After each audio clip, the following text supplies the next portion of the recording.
Hi guys, this is Kate and MJ. Welcome back again. You guys have been amazing, sharing, liking, subscribing. Thank you so much. Please keep doing that. Share with your friends, family. We are just loving everything. The questions are coming through. And today actually we're going to answer one of the questions we've been asked. And I think it will be our topic for today. All right. And what's the question is what causes autism? Oh wow. That is an interesting one. They have decided to put us on the spot. That is on the spot. That is actually a very scientific question. But even before we tackle that question, I think let's play back a little bit and look at the experience that we went through when Jaden was diagnosed. You remember, and I think just like most or other parents, we responded emotionally. We were frustrated, we were sad, sometimes we were actually very angry. So basically, the whole situation, we were all in denial mode. We could not even ask questions. But then you cannot stay in the emotional state for a long time because you need to pull yourself up and start looking for the help that you're gonna give this child. And that is a time when emotions, they give way to the questions like the one which you have just asked, like what caused my child's autism. And sometimes you may want to, or rather people tend to compare, why do some people develop autism while others do not. It's more like, why me? Exactly. Why me? Why me? Like that was a question I kept asking myself. I remember I was upset. I even cried, you know. I got really worked up. And the reason why I got worked up is because, you've diagnosed him. What caused it, you know? What did I do wrong? What did I eat? What did I not eat? You know, you ask yourself these questions, you know, when I was pregnant, maybe I should have done this different, but that's not the case actually, You know, it's actually very, very normal to ask yourself all those questions. And to tell you, a lot of research has been done on what causes autism. The thing is, there is no definitive answer, and there are actually no specific known cause that one can point a finger at. So it is not easy to come or even go to the hospitals and then the doctor or someone else who has a lot of experience in that profession can come and tell you, you know what, Kate, this is what gave your child autism. So there isn't. And actually, for a lot of parents and other people outside there, it's actually very easy to keep on throwing the blame games. A lot of speculations come. So you are likely to hear, you know, children who have been diagnosed with autism, maybe they have a developed brain, you know. Others will go very crazy about this topic and they will actually say, you know what, your child has been bewitched. And even, you know, the thing with autism is like, I know marriages or relationships which have actually gone down after, you know, after the diagnosis, because it's always like, you know, maybe it's your side. Or it's your side, you know, there is that, or is it me, is it my husband, is it, you know, there's always that question, there is so many opinions, you know, but autism symptoms and how severe it is, it actually varies from person to person. Jaden and Justin, two autistic boys, very different, and this is why I actually thought Justin wouldn't be autistic, because unlike Jaden, Justin was talking, Jaden wasn't talking, so for us we were like, okay, there's no way Justin can be autistic. But hey guys, guess what? Same boys on the spectrum. Just very different. So so there might be probably many risk factors, not just one.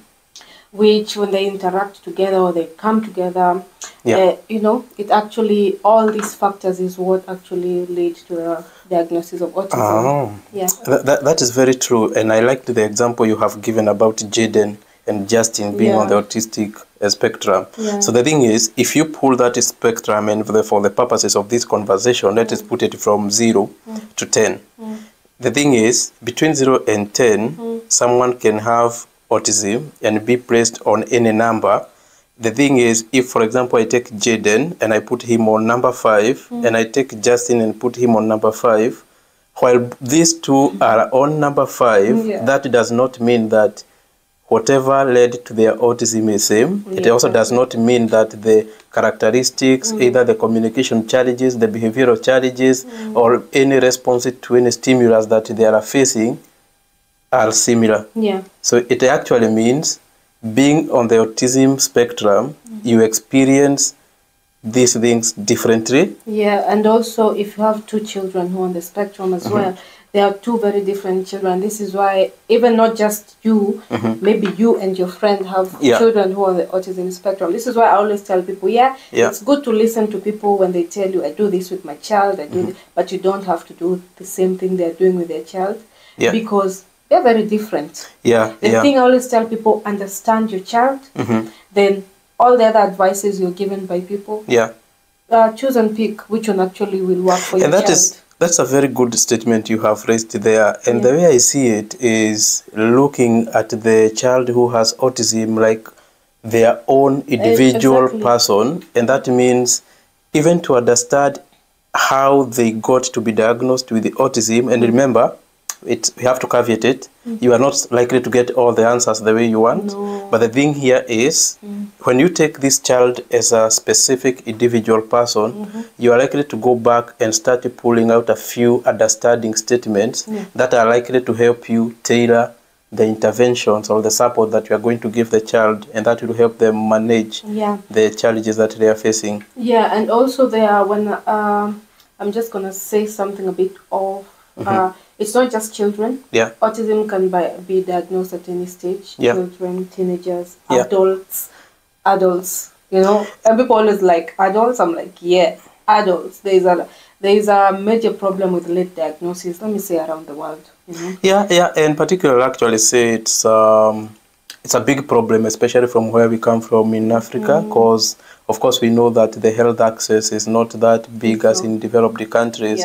So you're likely to see a lot of people who have passed the childhood without being diagnosed, and then they are in their adult life, and then they start themselves even asking themselves questions: why do I experience this and this? Why do I do this differently? Why do I like my things a certain way? And then they go and seek help and they get diagnosed.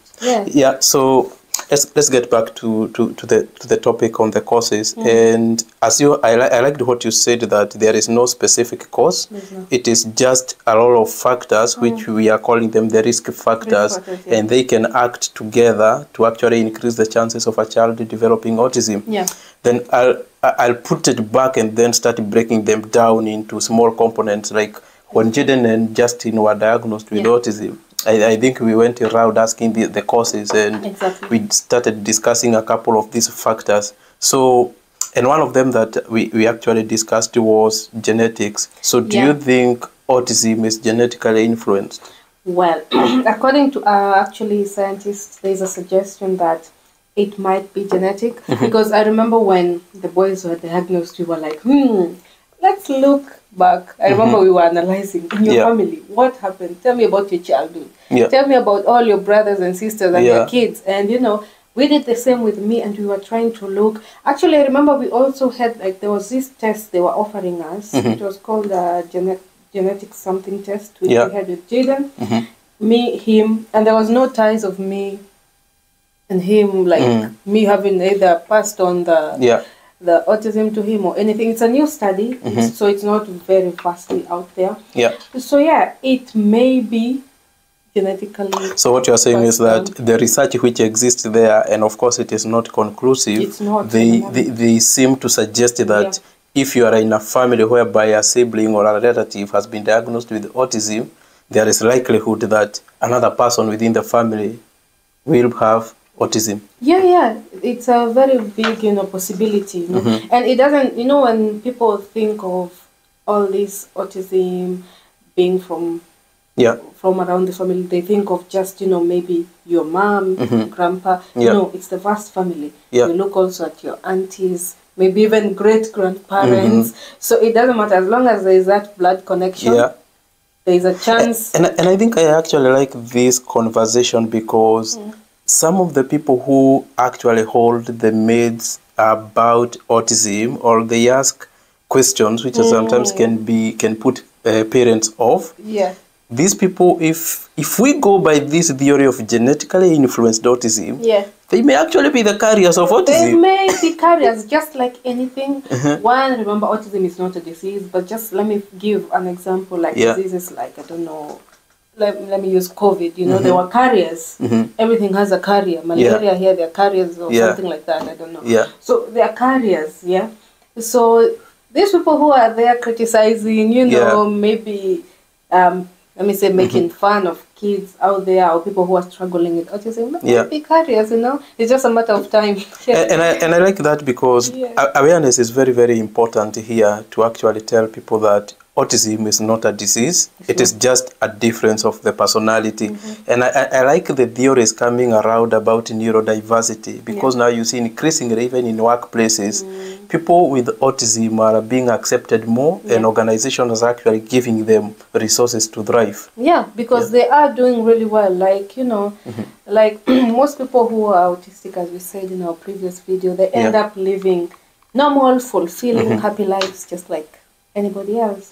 Yeah, so except from genetics, there are other, you know, like environmental factors which might contribute, you know, to the causes of autism or to maybe someone being diagnosed to autism. For example, let's say an older couple, and the reason why we won't use age because there isn't an age number given to it. So if an older couple decides to have a child, there is a chance this child might actually end up being autistic. Let me say it's more of an age factor.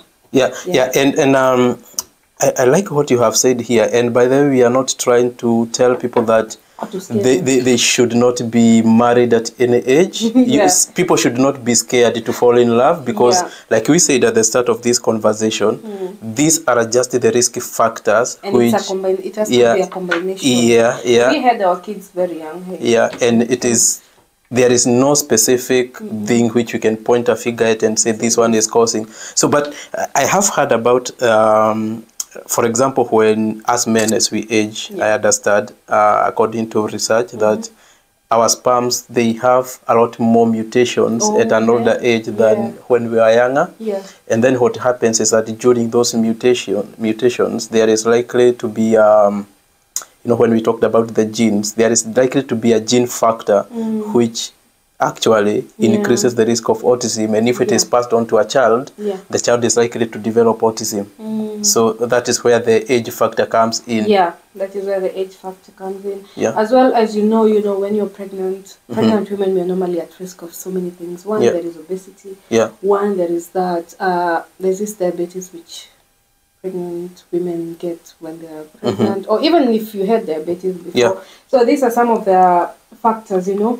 So let's say there is diabetes and there is the obesity. So inflammation on the, let me say, the mom's body. These things, it can actually, you know, affect fetal brain development because obviously, you know, the baby depends on the mom, and any changes on the mom, let's say high blood sugars, you know, maybe even medications that they are taking during this time might actually affect how the baby's brain gets to develop, and this can actually lead to a diagnosis of autism later. I like that point you have raised there about diabetes, and actually this we are saying the maternal diabetes, if I heard you correct. The thing here is, you see high blood sugar. High blood sugar does an effect of increasing the inflammation, and I think if this now we are talking about the child's brain, when this child is within the during the pregnancy, there is a likelihood of the neurodevelopment being affected. And actually what that means is that the fetal brain development will be affected, actually almost increasing the chances of developing autism. Again, we are not saying this happens to all kids. It is just a risk factor. It's a risk factor. As we keep repeating, guys, it's a combination of so many things. And, and let me say, so many different things to different people, you know. So, also, babies who are born premature, and I can say babies who are born premature, you know, there is that, let me say, disruption. So, babies who are born premature, so let me say because of the brain hasn't developed to, let me say, the full standard. So that one also can lead to the diagnosis. And I like that one too, because it's something we actually really struggled about, and because Justin was born premature. And we cannot actually point a finger and say that he developed the autism because of that. But it is one of the things that we discussed. But then, as you can see, he was born premature. He had breathing issues. So there was an oxygen problem there as well. Yeah. So you see things like this. And also, long periods of time without oxygen during birth might actually affect how the brain develops in the long term. Yeah. Or even immediately. So things like this can also increase the risk of, you know, young kids being diagnosed with autism as well.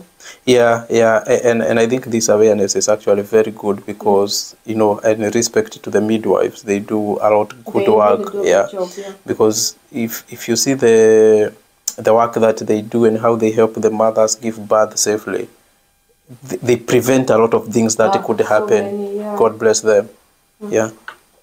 So oxygen levels immediately a child is born, that is very important because the brain really needs oxygen obviously to function and everything, but then once that is not in place, it might lead to some problems which won't be noticed immediately, but maybe later on. And those problems might be things like autism plus other problems. Okay, so we have said there are risk factors that increase the chances of developing autism, and you know, just like we have two sides of the coin. Yeah. If I flip this coin now, do you think there are factors then that decrease the risk of developing autism? Well, so they're there, but it's not for certain. So they always say, like, let's say mothers, if there are people who like planning things and there are mothers who plan they'll get pregnant at this and this time, so it is advised to take folic acid before. Obviously during the pregnancy, so not just folic acid, also the prenatal vitamins as well. So this one will help. There isn't like let me say full study on it that says it will definitely help, but it's something worth a try. It will help to reduce the chance of your child developing autism.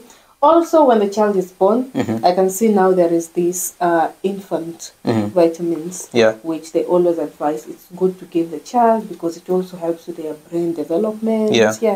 So the thing here is might. It's not certain. On that case then of the prenatal vitamins, and of course going back and looking at the health inequalities, can we say that then there is, and if there is an increase of health inequalities, and also consider the socio-economic dynamics around people in deprived regions, they may lack nutritious food to eat, or they may lack the finances to purchase these prenatal vitamins. What does that then mean?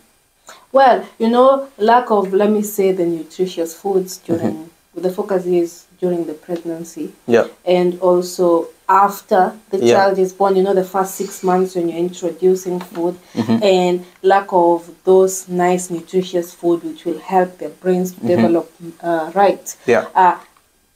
These might affect how their brains develop, and this might actually lead to things now like autism. All right. Could that then increase health inequalities? And of course, considering that there are socio-economic dynamics that could affect people who are living in regions which are deprived. That means they actually may lack either the healthy, nutritious food to eat or lack the finances to purchase these prenatal vitamins. Yeah, that is a likelihood. Like lack of, healthy, nutritious foods to eat during pregnancy. And I can also say even after pregnancy, if you're breastfeeding as well, or lack of finances to actually buy the prenatal vitamins, especially if you're already experiencing, the other risks which we spoke about earlier, like the genetic risks and also the environmental risks. Then there is an increased risk, of developing autism, or your child being diagnosed with autism so much later on, So the lack of nutritious foods, lack of taking these prenatal vitamins, this could actually, let me say, risk your child's brain development. So the thing here is that if you experience health inequalities during pregnancy and you have other factors, either genetic or environmental, the fact that you are facing health inequalities and you are not able to access some of the things that enable a mother who actually have that child development faster, and maybe some things could affect the brain development. Yeah. If the risk factors combine and they multiply or they increase the risk factors of the child developing autism. Yeah. Yeah. So a combination of all these things, then yeah, there's a chance your child might, develop and get diagnosed with autism much later on. Yeah, then considering that even from the research perspective, there isn't like a conclusive on the causes of autism. Most of them are just the risk factors. Yeah. Do you think there is a likelihood whereby people believe that there are certain risk factors or there are certain things that cause autism, but in actual sense, they do not cause autism? Well, there is one, which is vaccines. Yeah. There's so much talk out there that vaccines actually cause autism. Actually, there's a movement online on Facebook which is against vaccinating your kids and stuff like that. And this whole theory of that vaccines cause autism is because back in the days, with the MMR vaccine, the measles, mumps, and rubella vaccine, it used to be given as single vaccines.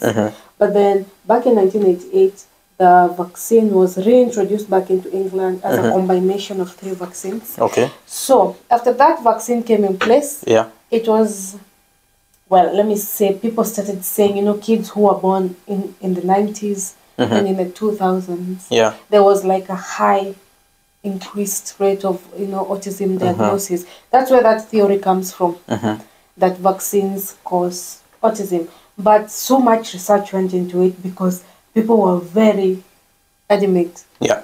It's this new vaccine, which wasn't really new, but it was newish because now it was a 3-in-1 vaccine. It's this new vaccine that is actually causing the increase of autism. But there is no truth to it. There's still so much research going on. But so far they're saying the vaccines have nothing to do with autism diagnosis. Yeah. And that is good. And then people should not fear vaccinating their kids against all the other conditions that are being vaccinated. Vaccines actually are really good for your kids. Of course, keeps them, safe. But at the end of the day, you're the parent. That's your decision. But vaccinate your kids, guys. And then do you think that there is any relationship between bad parenting and autism? Like I have read somewhere someone saying that autism is caused by bad parenting. There's no connection. There is no connection between bad parenting and autism. Let me put it this way. Let me say autism, you're kinda already born with it. So as we said, different factors might come in place to make it either worse or, but bad parenting has nothing to do with autism, or because you're a bad parent, that's why your child is. It's not even connected. Like, you can't even put 2 and 2 together. In fact, if anything, the parents are doing an amazing job trying to take care of these amazing children. And I think that is true. It's always though easier, don't you find it? It's always easy to blame parents. I've found it like over the years. I've also been called a bad mom because Jaden wouldn't talk. People assume because your son or your daughter is around 5, 6, 7 and they can't talk, they just assume you're a bad parent. That's why your child is not talking. And this is why you find people tend to say, oh yeah, bad parenting does, contribute to it doesn't make sense. It is interesting that, and it is very unfortunate that you have been referred to as a bad mother because your child is facing, or rather is having the autistic traits. And I remember, as fate would have it, the person who called you a bad mother, they had not gotten their child then. But when they had their child, actually the child ended up being diagnosed with autism. And the mom actually came to me and was asking for advice from me. Irony. But then, guys, it's just how the world is. So don't be quick to go judging parents on their parenting methods. And I think it points out to the picture of how much awareness that people lack outside there when it comes to autism, and it can be placed on many opinions, speculations about what caused it, or even the risk factors. And I think it is very, very unfortunate when people just go outright and blame the parent. Like you have said, I think parents with kids with autism, they are doing a lot of good work. And God bless them, because the parents actually, they have to kind of sacrifice their normal life as it is and start living for this child. That is so true. So moms, dads, don't let anyone, try and, let me call it, guilt trip you, because you don't do this, that's why your child is autistic, or that's why you're having autistic children. It has nothing to do with your parenting. You guys are doing amazing job. As usual, I think that has been a very informative and insightful conversation. What do you think? I think it's been really amazing, and we can conclude that there is no specific cause of autism. Instead, it's a combination of many different factors. Great. I actually agree with you. So guys, remember to like, subscribe, and share. You're amazing people. And any questions, leave them in the comment section below. And we'll be sure to get back to you. It's been amazing. It's Kate and MJ again, and we'll see you guys in our next video. Bye.